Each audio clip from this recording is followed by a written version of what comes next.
আসসালামু আলাইকুম রহমতুল্লাহ হামিদ ও মুসল্লি ও মুসল্লিম আমাবাদ। আজ 25তম তারাবির সারাংশ তাফসির আলোচনা করা হবে।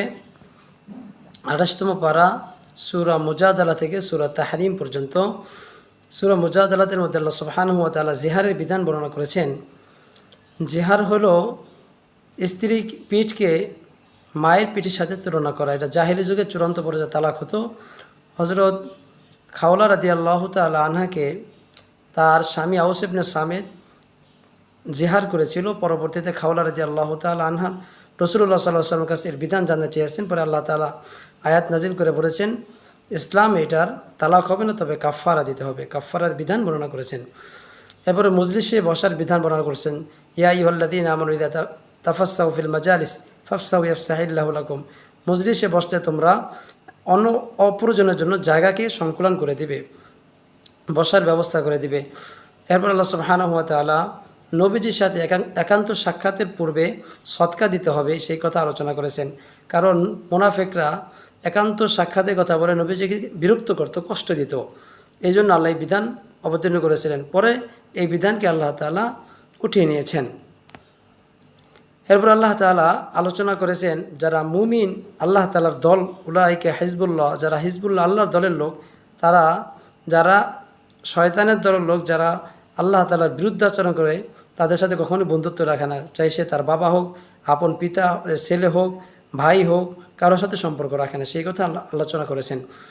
এরপর আল্লাহ সুবহানাহু ওয়া তাআলা সূরা হাশরে আলোচনা করেছেন। মালে ফায়ের ব্যয় খাত উল্লেখ করেছেন।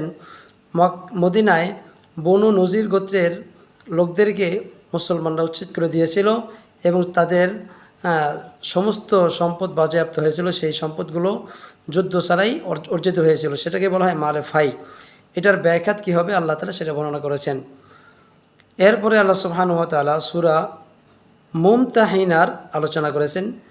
মক্কা থেকে মদিনা অনেক মহিলারা আসতো, তারা কি ইসলাম কবুল করেছে কিনা এটা রাসূলুল্লাহ সাল্লাল্লাহু আলাইহি ওয়াসাল্লামকে আল্লাহ তাআলা জানার জন্য নির্দেশ দিয়েছেন। ইয়া আইয়ুহাল্লাযীনা আমানু ইযা জাআকুমুল মুমিনাতু মুহাজিরাতুন ফামতাহিনুহুন, আপনি তাদেরকে পরীক্ষা করেন।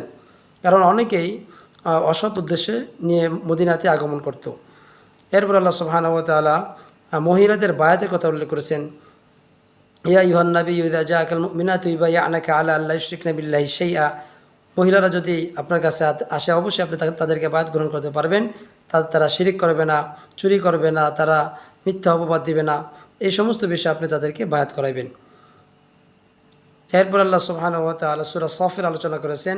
সফ অর্থ কাতারবদ্ধভাবে, সারিবদ্ধভাবে যুদ্ধের মুজাহিদদের দাঁড়ানো, এটা আল্লাহ তাআলা অত্যন্ত পছন্দ করেন। ইন্নাল্লাহা ইউহিব্বুল্লাযীনা ইউকাতিলুনা ফি সাবিলিহি সাফফান কাআন্নাহুম বুনিয়ানুম মারসুস। এবং আল্লাহ একটি ব্যবসার কথা বলেছেন। ইয়া আইয়ুহাল্লাযীনা আমানু হাল আদুল্লুকুম আলা তিজারা, এমন এক ব্যবসার কি আমি তোমাদেরকে বলবো না যে এই ব্যবসা তোমাদেরকে জাহান্নাম থেকে মুক্তি দান করবে। তা হলো তুমিনুনা বিল্লাহি ওয়া রাসূলিহি, তোমরা আল্লাহ রসুলের প্রতি বিশ্বাস স্থাপন করবে। অত জাহিদুনা ফি সাবিলিল্লাহি বিআমওয়ালিকুম ওয়া আনফুসিকুম, জান মাল দ্বারা আল্লাহর রাস্তায় জিহাদ করবে। সূরা জুমা আলোচনা করেছেন। এর মধ্যে নবীজি সাল্লাল্লাহু আলাইহি ওয়াসাল্লামকে দুনিয়াতে প্রেরণের উদ্দেশ্য বর্ণনা করা হয়েছে। হুয়াল্লাযী বাআসা ফিল উম্মিয়িনা রাসূলাম মিনহুম ইয়াতলু আলাইহিম আয়াতিহি, তিনি উম্মতদেরকে কোরআন তেলাওয়াত করবেন, শিখাবেন এবং তাদের আত্মাকে পরিশুদ্ধ করবেন, তাদেরকে কোরআনের মর্মবাণী শিক্ষা দিবেন এবং তাদের হাদিস এবং সুন্নত শিক্ষা দিবেন, সেই আলোচনা আল্লাহ তাআলা করেছেন। এবং জুমার দিনের গুরুত্ব সম্পর্কে বলেছেন। যখন আজান হয়ে যায়, জুম্মার দিনের জন্য যখন তোমাদেরকে ডাকা হয়, তখন ফাসাউ ইলা যিকরিল্লাহ, তখন তোমরা আল্লাহ তাআলার জিকিরের দিকে, নামাজের দিকে তোমরা ধাবিত হও এবং ব্যবসা বাণিজ্য ক্রয় বিক্রয় সব পরিহার করো।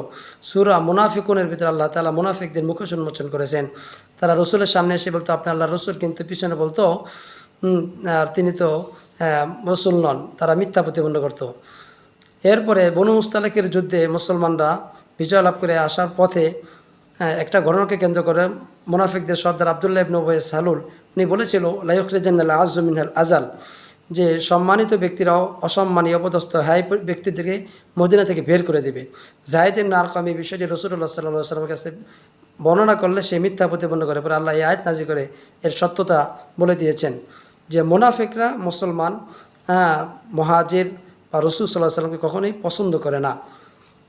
এরপর আল্লাহ সূরা তাগাবুন আলোচনা করেছেন, সেখানে বলেছেন ইয়া আইয়ুহাল্লাযীনা আমানু ইন্না মিন আজওয়াজিকুম ওয়া আওলাদিকুম আদুওয়াল লাকুম, তোমাদের স্ত্রী তোমাদের সন্তান তারা তোমাদের শত্রু, তোমরা তাদের থেকে বিরত থাকো।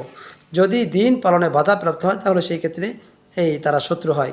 আর স্বাভাবিকভাবে তারা যদি দিন পালন আর উৎসাহিত করে সেই ক্ষেত্রে অবশ্যই তারা শত্রু হবে না। এরপর আল্লাহ বলেছেন ইন্নামা আমওয়ালুকুম ওয়া আওলাদুকুম ফিতনা, তোমাদের সন্তান তোমাদের মাল এগুলো ফিতনা, এগুলো থেকে বেঁচে থাকো। এরপর আল্লাহ সুবহানাহু ওয়া তাআলা তালাকের বিধান আলোচনা করেছেন। তালাক দেওয়ার পরে কতদিন পর্যন্ত ইদ্যত পালন করবে। যার মিন্স বা ঋতুস্রাব যার এখন হয়নি বা যার এখন বয়স হয়ে গেছে আর হয় না, তাদের হলো 3 মাস। আর যাদের গর্ভবতী তাদের গর্ভপাত করলে তাদের ইদ্যত শেষ হয়ে যাবে, সেই বিধান আল্লাহ আলোচনা করেছেন। এরপরে সূরা তাহরিমের মধ্যে আল্লাহ তাআলা নবীজিকে হালাল জিনিস হারাম না করার নির্দেশ দিয়েছেন। নবীজি এক স্ত্রীর ঘরে গিয়েছেন, জাইনাব রাদিয়াল্লাহু তাআলা আনহার ঘরে। সেখানে যাওয়ার পর মধু খেয়েছিলেন। এরপরে আয়েশা এবং হাফসা রাসূল সাল্লাল্লাহু আলাইহি ওয়াসাল্লাম বলছে আপনার এখান মুখ থেকে মাগাফিরের গন্ধ আসে। তখন নবীজি বলছেন আমি মধু কখনোই খাবো না, এটা হারাম করে দিলাম। আল্লাহ তাআলা সাথে সাথে কোরআন আয়াত নাযিল করে বলছেন আপনি হালালকে কেন হারাম করলেন, সে আলোচনা করেছেন। এবং মুমিন মুসলমানদেরকে আল্লাহ তাআলা তাওবাতুন নাসুহা, খাঁটি দিলে তওবা করার ব্যাপারে বলেছেন। যারা খাঁটি দিলে তওবা করে গুনাহকে ছেড়ে দিবে এবং কখনো এই পাপ করবে না এবং ভবিষ্যতে অঙ্গীকার করবে পাপ না করার ব্যাপারে, আল্লাহ তাআলা তাদের গুনাহগুলো ক্ষমা করে দিবেন।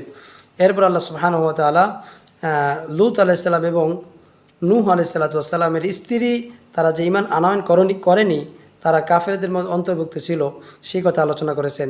এবং ফিরআউনের স্ত্রী আসিয়া সে মুমিন হয়েছিল, আল্লাহ তাআলার কাছে তিনি ফিরআউনের শাস্তি থেকে মুক্তি চেয়েছিল এবং একটা জান্নাতের মধ্যে একটা বাড়ির আবেদন করেছিল। রব্বি ইবনিলি ইনদাকা বাইতান ফিল জান্নাহ, আল্লাহ তাআলা তার দোয়াকে কবুল করেছেন। সেই আলোচনা এখানে আল্লাহ সুবহানাহু ওয়া তাআলা করেছেন। আল্লাহ তাআলা আমাদেরকে উক্ত তাফসীরের শিক্ষামূলক বিষয়গুলো বুঝে আমল করার তৌফিক দান করুক। আসসালামু আলাইকুম ওয়া রাহমাতুল্লাহ।